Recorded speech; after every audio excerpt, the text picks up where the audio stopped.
I don't know what we're calling this. I do know what we're calling this. The title is in the name. Alien Romulus review. But we're going to keep it spoiler free. This is what I want to say about that movie. I randomly decided that I was going to check out a movie today. I was already in Manhattan. I was chilling at the library for whatever reason. I got a new library card. That's why I was there. And then I was sitting on the rooftop and I was like, it's kind of early. I don't feel like hopping on the train back to Brooklyn. What could I do? You know what? Alien is in the theaters right now. Let me go see Alien on 42nd Street. Regal. So I go there, buy my ticket at the little terminal. It says 4DX. I'm not really thinking about what that means. I'm just like, this is the next time that the movie is showing. So this is the one I'm gonna pick. 5 p.m. 4DX. I go upstairs. I get to the little snack area. Line is kind of long, but I'm like, I want popcorn for this movie. I'm in the mindset of the early 2000s when you went to watch a movie and you fully immersed yourself in that experience. You got the big drink, you got a big thing of popcorn, you settled into a nice seat, and you just floated with whatever was on the screen. So that's where I was at. I stood in the line. Admittedly, that line was too damn long because there was only one person who had to do the ordering and the popcorn getting and the food making. And let me tell you something else. You who stand in line for 15 minutes and then get to the front and then go, I mean, I don't know, babe. What are you thinking? You had 15 minutes to pick what you wanted. What are you doing up there? That's not the point of this. After my 20 minutes of waiting in this damn line, I finally got my popcorn and my drink under 30 seconds, paid, left because I knew what I wanted. Got in the theater. Theater was massive. Lot of seats. Trailers were still going. I mean, literally, I guess I could have stayed in line for another 5 minutes because the movie was supposed to start at 5. I feel like it didn't start till 5:30. Got in my seat, center, upper row. Nobody to the left of me, nobody to the right of me, couple people behind me, couple people in front of me. Perfect experience, 5 p.m. on a Monday. The lights dim. I'm seated.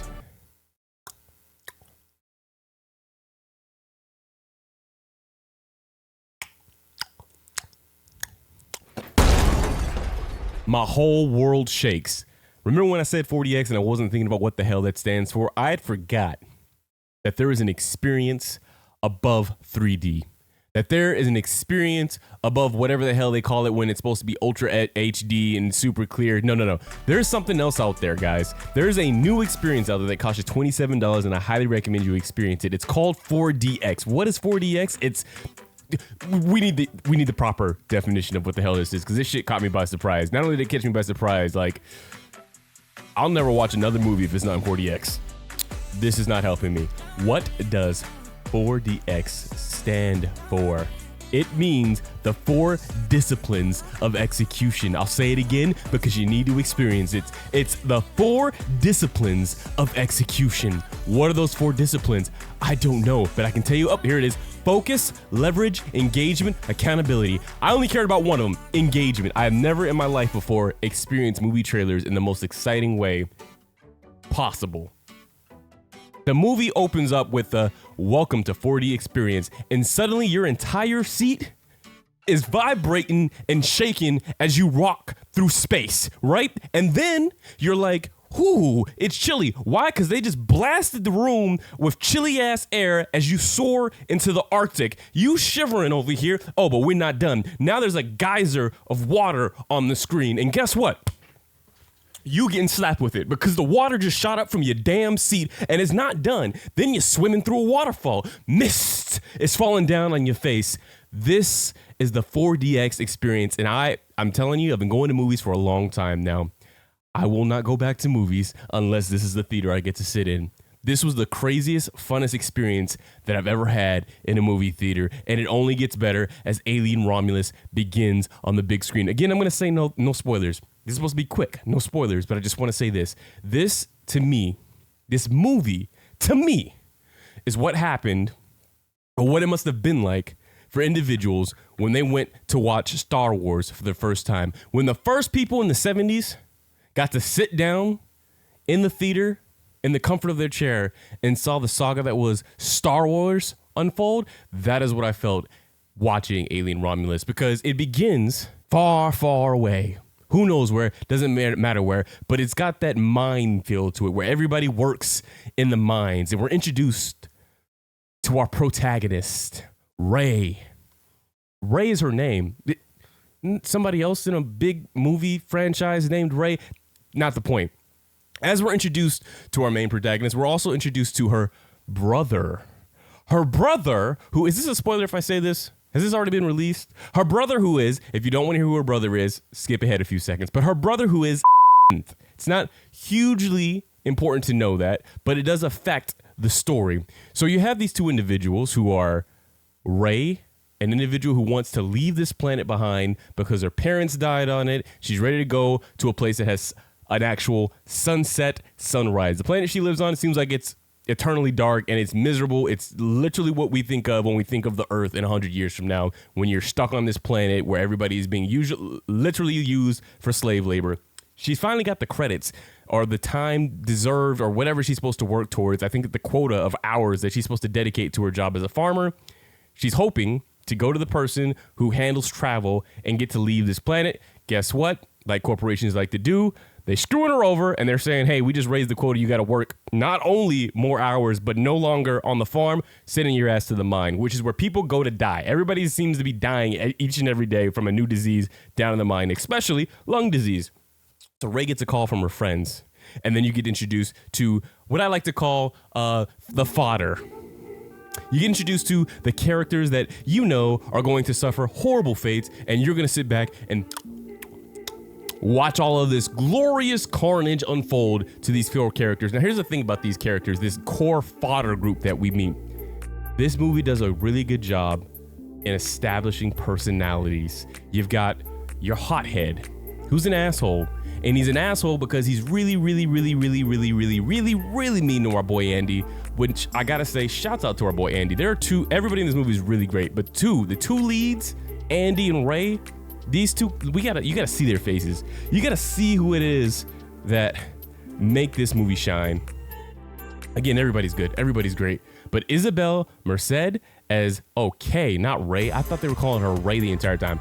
Phenomenal actress. And then our boy David Johnson here as Andy, phenomenal actor. These two individuals right here sell the relationship of brother and sister with the added complexity of Andy being who people, or at least the fodder group, don't view as, and what that all plays into as the movie progresses along. Again, I'm not going to spoil anything, but you got your asshole who's really mean at Andy for a particular reason. There's a reason why he's mad at Andy. Then you've got your leader type who could be your love interest. It seems like there's some history between him and Kay, but guess what?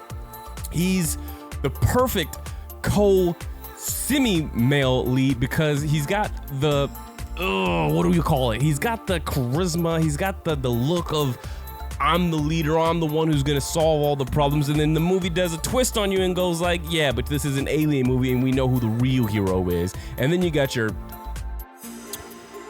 I don't know what to call her, like the techie, she's the one that flies the plane, also really well. And then you've got the sister of the lead guy who's got her own surprise. So these are your fodder people, and like I said, in a short amount of time, the movie does a really good job in making you care just enough about these individuals to not want to see them suffer too much, even though we know what's about to happen. The movie, it does the perfect job of not rushing into anything. It sets the stage, who these characters are, what they want, and how they're going to achieve it. How are they going to achieve it? Well, for some reason, somehow they have detected an object floating just above their orbit that's been decommissioned, and they believe that on this thing is cryopods, because the planet that they want to go to that has sunsets, it takes about 9 years from where they're at to get there, and to make that journey, for some reason, you have to be you have to fall asleep. You have to be you got to be, what's the word? You got to be frozen for this journey. You can't be awake for it. I don't know if 9 years isn't, to me, a crazy long time to be on a ship compared to what we usually be hearing in space movies, where they're like, yeah, you'll arrive in 999 years. But I can also see that maybe you just want to save your beauty and your youth and not be in your 30s when you arrive on the new planet. The point is, they want those cryopods, and they're going to use them to fall asleep on their ship that they already have to the new planet. So they convince Kay and her brother, who they need because he's a synth, and this isn't spoiling anything, the fact is he's a Weyland-Yutani synth, so they believe that he's the key to opening all the doors to get into the ship to steal the cryopods. Once they get on this freaking ship, or this space station, the detail and care that the director, the cinematographer, the production designer took in crafting what felt like a really lived-in ship that has been completely destroyed. The exploration that you go on with the two people who go in originally and Andy, as they go through tight vents and they find themselves in a zero gravity type like warehouse setting, and they find the cryo, but everything in here is so gorgeous. And I mean, I literally sat back and went and thought to myself, this feels like being in a movie theater again. I know it's a weird thing to say because I was in a movie theater, but there's a lot of movies that just feel more just like really long commercials. Those who know, you know. It doesn't feel like there's any heart, any soul, any meaning. You're just watching explosions and then, hey, here's an ad for a new Sony Mac. I don't know who, Sony doesn't make Mac. That doesn't make sense. But a new Sony product or a new Mac product or something. Like there's nothing about the movies that come out today that remind you of going to the movies when you went and saw, I'm going to go to when I was a kid, when you went and saw like when you went and saw Speed, or you went and saw, no, I'm not using that as an example. That's a terrible, Mission Impossible. When you went and saw Hitch, the movies that were like just there for entertainment. If they sold something, they sold something, but they were there for pure entertainment. That's what this movie felt like. It felt like going on an adventure again. Mind you, it helped that you had 40X in the experience, because every time the ship rocked, you rocked with it. They even had this moment, I'm going to skip ahead, where somebody suffers an acid burn and they pumped a smell into the room. Not so bad that you want to leave, but it makes you go like, oh, damn, that's gross. I can feel a little bit of what it feels like to be in this space with this person who just suffered acid burns. Again, we're going to cut this because I don't want to spoil the movie. But by the time it ended, I had several key takeaways. One has to be shouts out to Isabella Merced and David Johnson, because without them, a lot of this falls apart. Not because it's bad. Again, the production design is incredible. The sound, oh my God, it's such a beautiful score that accompanies the dread of the alien, the revelations of what else may be up on the ship when you see the, what do you call the little spider things? Let's get the official name for them things, man. I don't know what they're called. The xenomorph is when it's fully grown, isn't it? Okay, I guess it's just xenomorph. It's called the xenomorph, which is alien or the creature. Okay, I thought there were face huggers. That's the word I was looking for. When you see the face huggers for the first time, and oh my God, you see so many of them. This score just does a really good job of just making you anxious. Imagine 1,000 spiders that are super fast and want to put their spider penis inside your mouth, chasing you down. The score knows how to accentuate that terror. Does it well. Also, I should mention, little spider legs. You know, when you watch a movie normally, you feel like the little prickles in the back of your neck, and you're just like, oh my God, that's uncomfortable.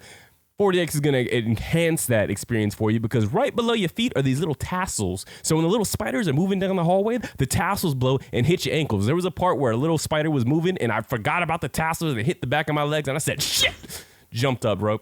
Got me like that. It just got me like that. 40X is an incredible experience. I'm not watching another movie if it's not in 40X.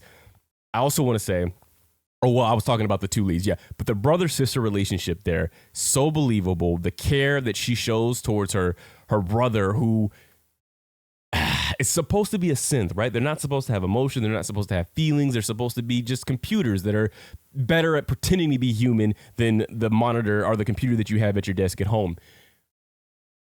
She does such a good job of showing just love for her brother, and for the most part doing whatever it takes to protect her brother, even though there are some things that I don't want to spoil that make it complex, you know, that make her emotions complex. And then also on David's part as the Andy, the facial expressions, especially in the first half of the movie where we get to establish this character, he does such a good job of making you feel sympathy, especially as we move into a world where people are afraid of losing their jobs to AI, and we're just kind of getting a little bit of technologically phobic because we don't know what the future holds.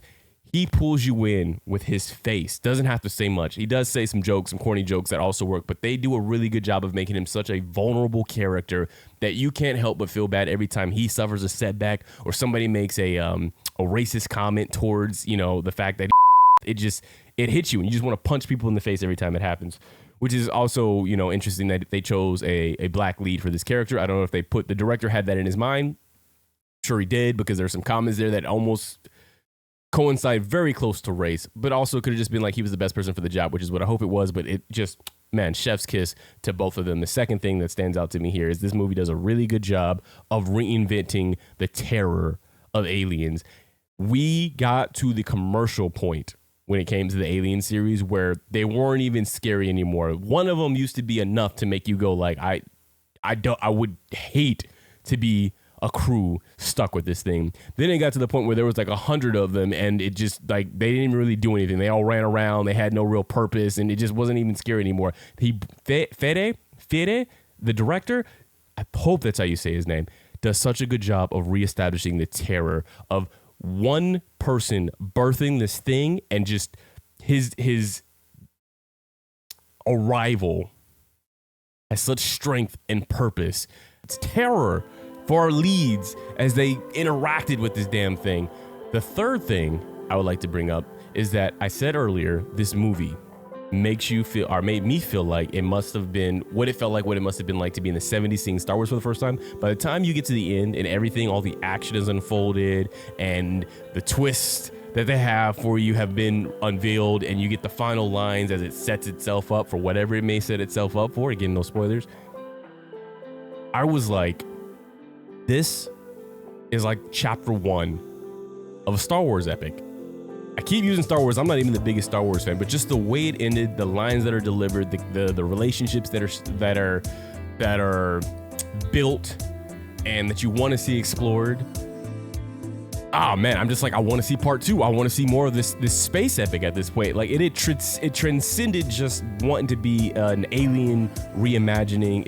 And I think it's not a reimagining, right? Because I think it does take place in the official timeline, but it transcended that. It also transcended the horror aspect. It became this just epic where I'm like, there's got to be a part 2 to this. We have to see more of their journey and what happens next. Like the main character you want to see more of, whoever else survives, you want to see more of them.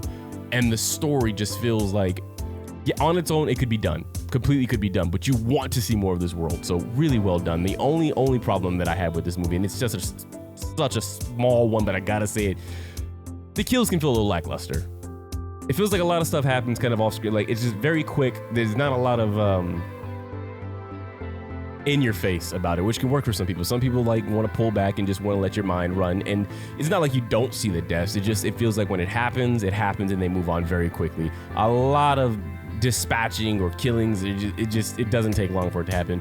So much to the point like one person died, and I was just like, that was it? That's all that happens? It was a cool scene, but I feel like we could have done a little bit more with that. And then, you know, you get to a certain point of the movie, you're just like, damn, like, shit, y'all gonna kill everybody. We got like an hour left. I don't know. That was my one complaint. Other than that, man, go see this movie. Go see it in 4DX. The smells, the mist. I got sprayed so many times by so much water. It could be an explosion of nanoparticles, water, mist. So cold. Bring a jacket. It was freezing in that room. I think a lot because it was dealing with space. So when a hole blew into the bottom of the ship and space was being vacuumed in, you get hit with the blast of wind, and then also it just chill. And my arms were goosebumped the entire time.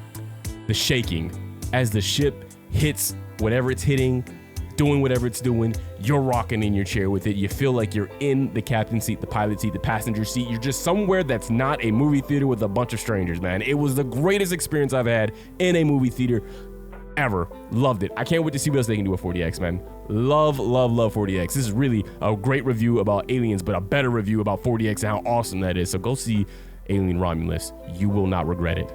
That's it. That's all I got. Again, I don't know what we're calling this, but I had so much fun that I had to talk about it. Make sure you check out Stand On Business. We took a little break, but we got more episodes coming. And if there's some game stuff that you might want to check out too. Also, 3 movie trailer review, which we never reviewed on Romulus, and I should have. I saw it, I knew that I loved it, and I was just like, I don't need to touch it. So good. Gotta be the best movie I've seen this year, for sure. We're getting more Predator. It's happened because there's no way that they're not seeing this and going like, we've got to redo the Alien versus Predator. We screwed that up twice. Let's go back. Bring Fede or Fede or whatever, however you pronounce his name. Somebody tell me how you pronounce his name. And they're going to make an Alien versus Predator again, the way that it should be made. Because damn, that was a missed opportunity. But yeah, that movie is that good. That's it. I'm rambling. We're done. That's all I want to talk about. I'll see y'all in the next video.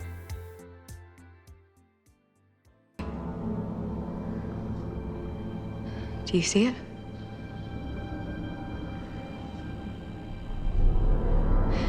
There. Fucking thing's hunting us. Right. New plan. Can you manage yourself with the gun? Yes, I fucking can.